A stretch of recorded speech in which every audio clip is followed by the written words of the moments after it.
Hey everybody, I'm William, I'm Kina, and we and are we the are the Nerdy Nerdyweds. Weds. And today we are talking about the games we're taking on our next cruise. Sail away, sail away. That's all I got. That's all you got? Yeah. Come on, you got no more? Singing all out off key. Singing all off key? Mm-hmm. That's all right. All right, so I like what you said when we were grabbing games because it just sums up why we grabbed what we grabbed. Yeah, we grabbed what we grabbed because these are all games that require very little setup, very little explanation, and are generally very quick to play. And So, very and fun. very fun. Most Most importantly, importantly. they are a lot of fun. Now, the only game that is on this table that we haven't played that we're taking is Play, Rewind, Eject. Yep. And this is one that we just got. We talked about it in past video when we did the Kickstarter on it and we backed it and we got it and unboxed it. And now we're going to take it and play it because without having actually played it, we know it's going to be fun. We already know how to play it. It's Yeah. a very simple game, and it meets all the criteria. Very quick setup, easy to explain, and quick to play. Yep. So we're just gonna explain it really quickly because if the people we're gonna play these games with are watching, they'll already have a brief idea of how it works. So you have a set of cards. They have a theme like 1980s horror, so on and so forth. But those are the genre of movies. And the active person has a card with a movie on it, and they have to decide if they would play the movie, which is basically keep it, if they'd rewind it, which is like remix it, change it up, or if they would eject it, just get rid of it, throw it out of the Delete it from game, history. delete it from history. It never was. And once they make that decision, the other people who are playing, they decide what they think the person said about the movie. Yeah. And So the person selecting gets 3 different movies, and they're going to decide which one they would keep, which one they would redo, and which one they'd get rid of. And then everybody else has to figure out what did that person say they were going to do. Yep, and these are really popular movies, and when we play the game, we'll see how popular they are and how well everyone else knows them. So looking forward to playing this one. Very much So what so. else do we have up here? Something else we have up here is Werewords. Werewords is a, what is it, 4 to 20 player game. Uses an app, and there is a secret word that the mayor is trying to get the players to get. The werewolf is trying to keep the players from getting it, but also keep their identity secret. It's a little bit social deduction, a little bit guessing words and stuff. It's a lot of fun. It uses an app to keep track of what people are what and when to do what, like when the werewolf wakes up and all this stuff. It's all controlled by the app. Very quick to play. It's a really fun game. Yeah. Hopefully, when we're playing these, everyone will be okay with me video and the gameplay because having people watch it being played, I think will be really fun because this one is not only fun to play, but I feel like it's fun to watch too, especially if you're going around video and the people watching know who's what. So Yeah. it would be fun. So the next one we have here is No Thanks. Since we've gotten this game, we have taken it to each con we've gone to since we bought it, and it's been a real hit. This was one that one of the viewers, Best at Star Trek, this is one that one of the viewers suggested to us, and he was on the money with this because it's really fun. So it's a push your luck game. You're going to have a set of numbered cards. You take out either 7 or 11 of the cards. So you're not really sure what all numbers are in there. So that adds a little bit of more, of a push your luck element to it because a number will get passed around and you will either say, no, thanks, I don't want that number if it's too high. And you put a chip I can't Token, talk. A chip. token. Token is better. I can say that. You put a token on it and then pass it to the next person. They make the same decision as well. They could decide to keep it or put a token on it, and it goes on. If you keep the card, it becomes, you put it in your play area, you keep the tokens, which helps you to be able to decide to say no thanks to more cards. At the end, all of the cards that you kept in your play area gets totaled up, and the person with the highest number of total of cards loses. So the person with the lowest number wins. It's a lot of fun. Yeah. And there's an element where you have like 33 and you're hoping to get 32, 31, 30 to reduce those numbers because you're only penalized for points for the card that's on top of that stack. But if you get 32 and 31's been pulled from the game, you might take 30 thinking, man, 31's got to come out. And you put 30 next to 32 and now you get 62 points. Ugh. Well, And you that's might why reduce that down 29, 28, 27, but you're never going to get down enough. that's why that element of, oh, some of the cards get taken out, you don't know what they are. That's why that adds to that whole push your luck element. Yeah. But then also you could play with people who decide, I see you're trying to get this number to reduce your drafting is number, real. and they hate drafted. They take that number for that reason. I don't do that because I play my own game. So it really didn't click in my head that that's a strategy you could use until the last con we were at. One of the people we played with, they did it, and I was like, oh, that's evil. But I can't do it. I'm not gonna risk it. You hate draft a certain number and you're stuck with those points. Exactly. Because the person who was doing that, he was hate drafting like 33, 32. And I'm like, because, and especially when you're doing that like in the beginning. Yeah. Yeah, I'll pass on that. Which one? Let me go with Star Wars. I've got a bad feeling about this. Apparently this is a reskin of Exploding Kittens. And it is just a wonderful reskin of that game. And hilarity ensues with this one. So in the deck there you're drawing off of, there are cards that get played as action cards that come directly into your hand. There are red cards. Those cards are bad, you know. And if you've got a blue card, you can play it against the red card. Put the red card back in the deck, anywhere in the deck you want it to be. It could be on the top, it could be on the bottom, you can stick it in the middle, or however you want to put it back for the next players to take. And if you play a blue card, you get to stay in the game, but the blue card gives you a penalty, such as you must give each player, or the last player who played a card against you or something, a Wookiee bear hug, or you must speak as Yoda, or for the remainder of the game. And these things can stack. So if you get like 2 blue cards and you played both of them, you could end up speaking like Yoda and whistling like R2 every time you play a card.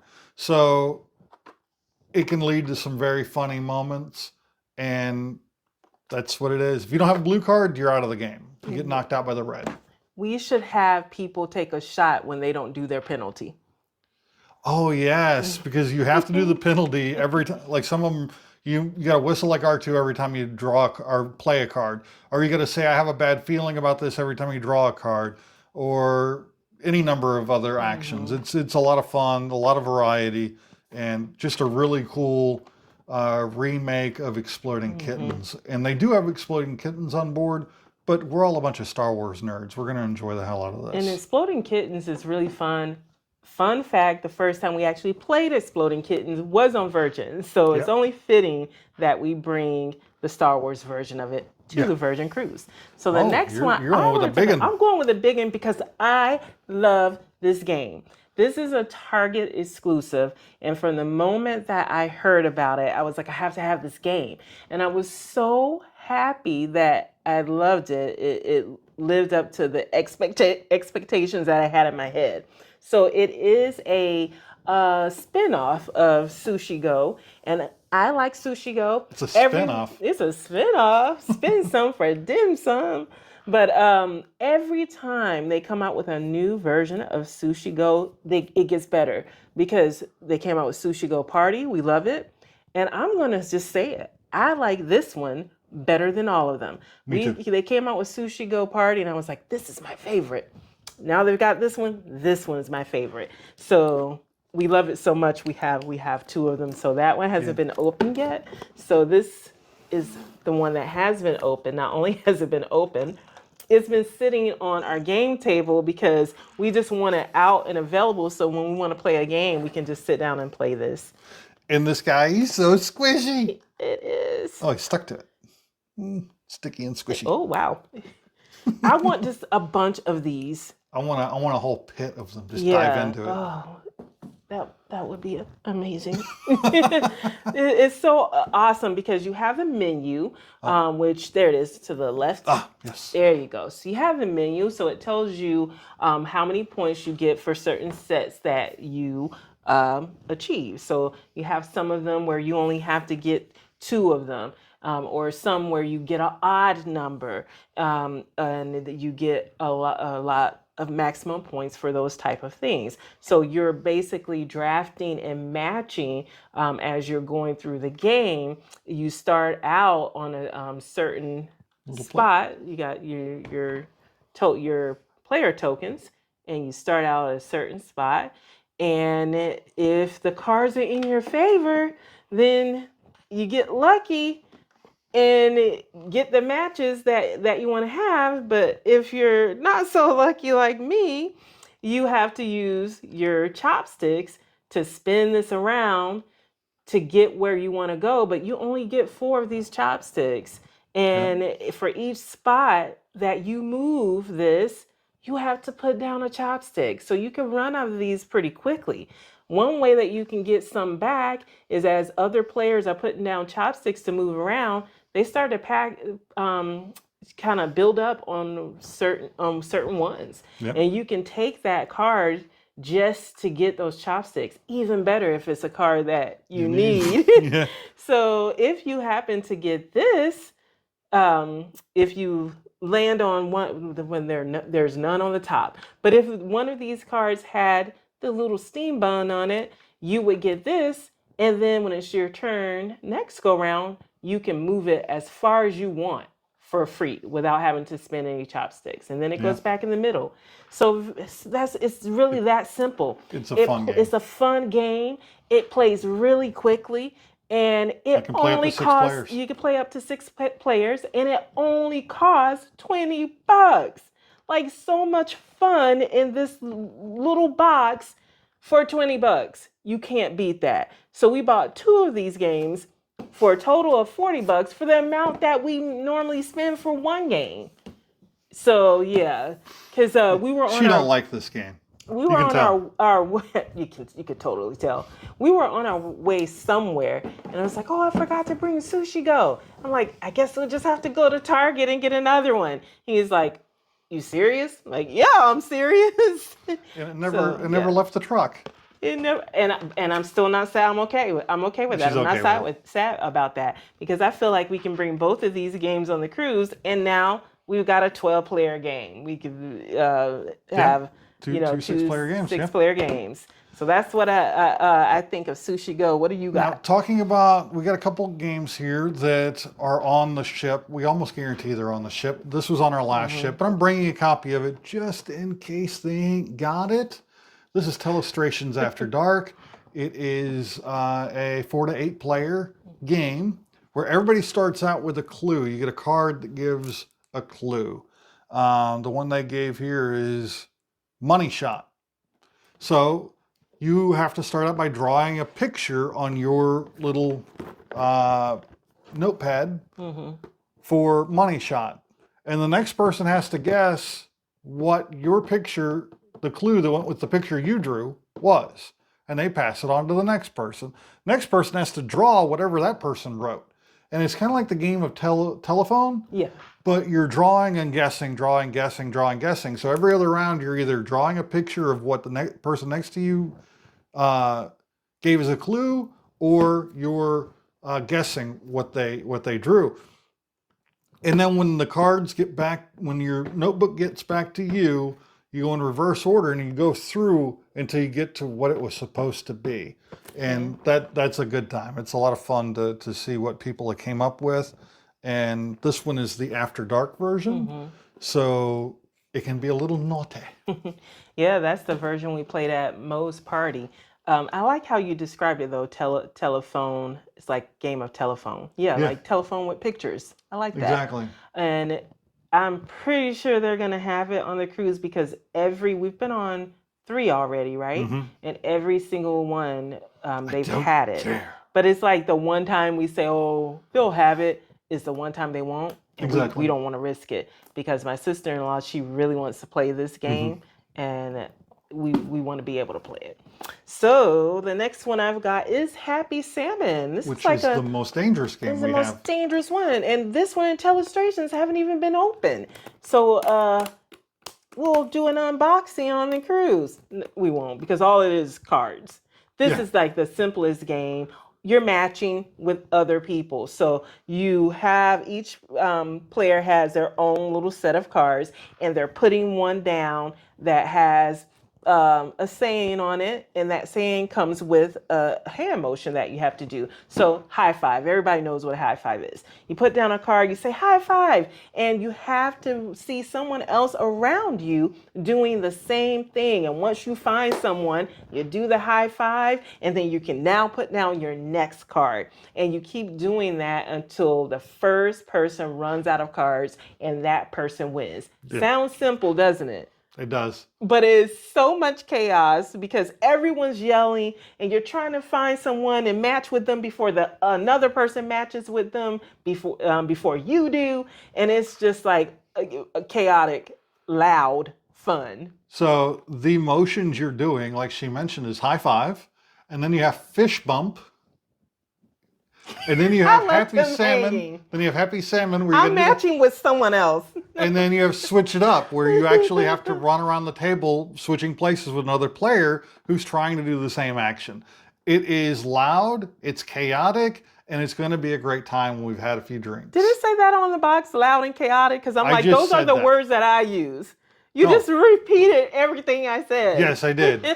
But I went through all the different motions. Oh, no. I'm talking about you saying loud and chaotic. Yeah. That's why I was like, is that on the box? Because I just said that. You do not play this game in a place where you're meant to be quiet. So we can't play it in church? I mean... What about library? No, definitely not a library. What about graveyard? Well, I was going to ask, the church, is it a white church or black church? Because there's a difference. There may be a difference, but you are not playing that in a black church. I was just talking about the volume. You could be loud to praise the Lord, but not doing this. No, but this is definitely a game you don't want to play in the middle of a room of people trying to play games with each other, unless you're in a social deduction room or some other room where loud games can happen. What do you think about playing it Virgin? Oh, this is going to be a good time. Okay. It's going to be a good time. Yeah. No. I think so. It's going to be a good time. What about this one? This one. Will you play this one in a church? This one you will not play in a church. This one, like me, would probably catch fire if you took it anywhere near a church. This is Joking Hazard from Cyanide and Happiness. You are, as a team, going to make really effed up comic strips. And these can get really effed up. People are moving cards around in your strip that used to be funny. Now it's just, what the is going on with this now? And then it becomes funny again. It can go a lot of different ways. This is a great fun game. It's reminiscent of Cards Against Humanity in the way that people are taking cards and trying to come up with either the most offensive or just plain funniest version of a comic strip. I don't know if you've ever watched any of the Cyanide and Happiness comic strips, cartoons and stuff. Not for children, adults only. And the good thing we're playing it on Virgin because there are no kids there. No kids under the age of 18. Okay, so the last one that we're taking is another one that they typically have on the cruise ship. I've seen it on every single one is, well, actually there was one that they didn't have it, because I remember the first one we went on they didn't have it, and I remember commenting on it, but our second and our third one they did, so they wisened up. Yeah. But we will always take this one on a cruise, because look how Every small it is. cruise. Every cruise, not just Virgin, because it can pack in any bag really easily. And we've had it on the beach. We've been in line. We've been on buses, and we've played this game. And we've met people through playing this game. We're doing like a Yeah. two-player, me and you on Virgin actually, waiting to get pizza and ice cream. And people came up like, "What are you playing? What is that?" And they just sat down and And we're still started playing friends with with a us. couple of them. Yeah. So this is that game that's going to get, attention, and it's going to allow you to meet some people. So just really quick, it's a social deduction game. You have different roles in this game that you can pretend to be, or you could be telling the truth about being that particular role. And depending on the role that you say that you are, you got to remember what action that role does, because you can choose to do some things, and you've been saying, "Oh, I'm a duke this whole time," but now you're trying to do something that a duke doesn't do, and the next person's like, bullshit." Bullshit? Bullshit? Bullshit. and they call you out on it, and if they're right, you lose a card. But if they're wrong, they lose a card. So we've talked about this game a lot. Maybe I'll link in the description. Yeah, I'll link in the description better description of it. But this is a really fun one and really quick. Yeah, it's a super fun, quick social deduction game that, like she said, fits anywhere. And yeah, you should always have this game with you. I feel like you wanted to say something else. I was just trying. No, I think you covered it. You covered it. Awesome. I feel like that looks like a lot of games, but really there's only 2 of them that are big. The rest of these games are really small. Yeah, I mean, we're gonna have plenty of luggage space to fit these games in, and it's gonna be okay. Okay. I think Joking Hazard, I think, is the heaviest. Even out of more all so of than the our games. actual big ones? Yeah, you might be right. Yeah, I think because it's just full of cards. Yeah. It's stacked full of cards. So hopefully we'll be able to get some video footage of us playing these games and show that to And the you other all games that are on after. board, because there are a lot of games on board. Yeah. Look forward to it. Oh, and I'll also link in the description one of our trip to Greece, because we did show the game area on that ship, which was the Resilient Lady. This go round, we're going to be on the Valiant. We've been on the Scarlet twice. So we'll see if there's a little bit of a difference in the games that they have on board on Valiant versus what they had on Resilient. Yep, versus what they had on Scarlet. Because we've been all 3 of those. It's awesome. Well, that's all I got for this one. Just make sure you like, comment, and subscribe. And until next time, Stay nerdy.